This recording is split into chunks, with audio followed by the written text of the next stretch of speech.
You're tuning into Black and White Sports on YouTube. The no-holds-barred truth on sports. The main event starts. All right, Black and White Sports supporters. Well, yesterday I did a video where it was thrust upon us. Oh, thrust. Not good. Thrust upon us that Time Magazine was naming A'ja Wilson one of the Women of the Year. Now, I think there's like 10 or 12 of them that's in this magazine. I think 12 that were in this magazine. And, of course, it has to do with, hey, who inspired women, transcendent, yada, yada, yada, right? Who had a massive influence in all things involving women. And, of course, my first thought is, well, two people, to be honest. Number one, where the hell was Riley Gaines at?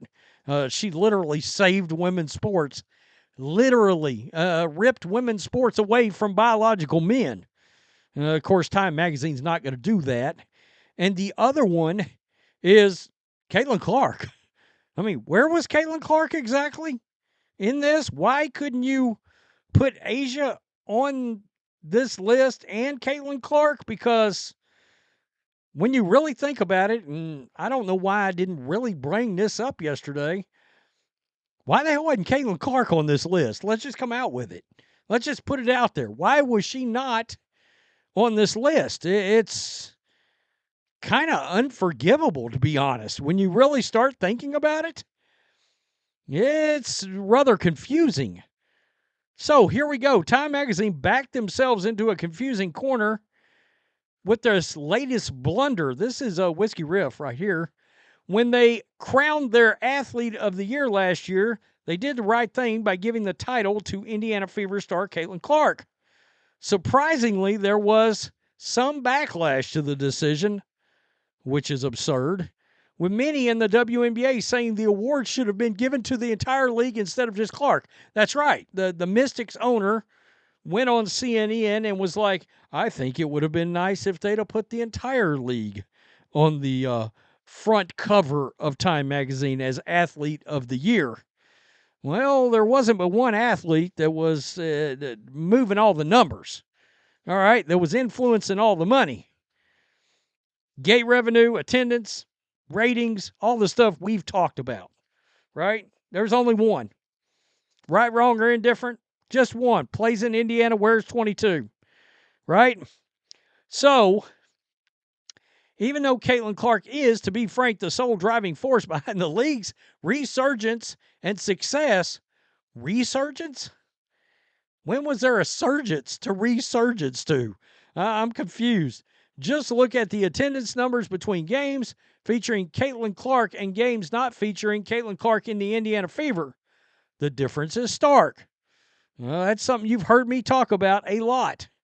So the 23-year-old basketball phenom got the Athlete of the Year award. The honor, what's the big whoop? Well, Time recently unveiled their Women of the Year issue. And guess who didn't make the cut? Caitlin Clark. I'm not sure how a woman can win Athlete of the Year award and then fail to be named one of the best women of 2024. As the kids say, the math ain't mathin'. I can't argue with this. Ahead of the official release of the prestigious list, Time Chief Executive Officer Jessica Sibley had this to say about the women's selections of their Women of the Year issue. The 2025 Time Women of the Year exemplify visionary leadership, inspiring global change through their unwavering commitment to building more inclusive and equitable future for all. Oh, good hell. Maybe we're better off with her not winning this award. We are honored to convene these remarkable women at our annual Women of the Year Gala. No wonder they didn't put Riley Gaines on here. And to introduce our inaugural Women of the Year Leadership Forum to further amplify their voices and impact. Was there any biological men on this list? I'm just going to ask because that still sounded awfully DEI-like right down through here. It did. Maybe. Yeah, okay. It seems there was at least one box that we can visibly see that Caitlin Clark did not check. All right. And I tend to believe it's one of the very boxes that got her ass kicked on the court all season long last year. And I don't mean from gameplay, I mean literally. You know what I'm saying? Yeah. There was reasons why she was getting clotheslines from hell and getting speared twice, once by Kennedy Carter and the other by Diamond DeShields. And all of the other times they got extremely, much more physical with her than they should have been, reasonably speaking. All right. We know a lot of people called assault on some of those things. As for the women that were chosen by Time, it's a list chock full of influential females working to make the world a better place, and one WNBA player did make the cut. Why is Nicole Kidman on here? Jordan Childs was on there, Asia Wilson, artist Lawfrey. Who the hell's that? Anna Sawa, don't know who that is. Reproductive rights activist? Oh, good hell. Good Lord. Really? Now this Olivia Munn, okay, cancer awareness advocate. I can't fault that. Voice of survivors for sexual violence. I mean, I don't know that I can necessarily argue with too many of these, but I guess my point is, why would you not have Caitlin Clark on here? They go on to say the same thing I just said. Look, if you're going to put Wilson on there, why doesn't mean you got to leave Caitlin off of here. All right? Yeah, you don't have to do that. And it goes on to talk about the accolades of Asia Wilson on the court. Look, nobody's ever argued that she's not a beast. The Time chief executive officer even said herself that the list was recognizing visionary leadership in women who are inspiring global change. I'd say that Caitlin Clark has done just that in the past couple of years for the WNBA and women's sports at large.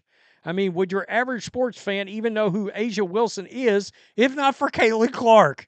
That's an excellent point, I would say. What a great point. They always talk about, would anybody know who Angel Reese? Would you know who Asia Wilson was without Caitlin Clark? I'm willing to bet you 65 to 70% of the very people that are watching the WNBA today did not know who she was at this time last year before the WNBA draft.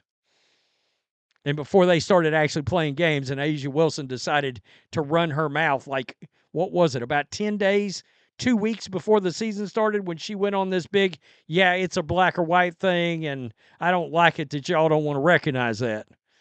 We saw it. I mean, look, you had a young lady enter the league, and she didn't check the activist boxes. Now, did she? I have a feeling it's those same activist boxes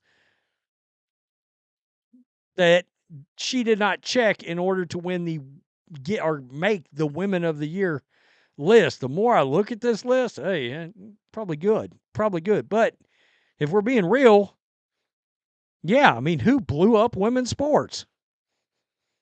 Caitlin Clark, who influenced all of these little girls we saw in these games last year, right?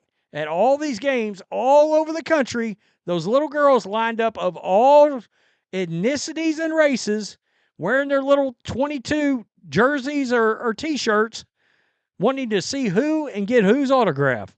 Caitlin Clark. There you go. I mean, I don't know what else to say. Tell me what you think. Did CC get ramrodded here? Kind of feels like she got railroaded. Seriously. Peace. I'm out. Till next time. Thanks for watching the show. Be sure to like, comment, and subscribe. Be sure to tune in next time on Black and White Sports.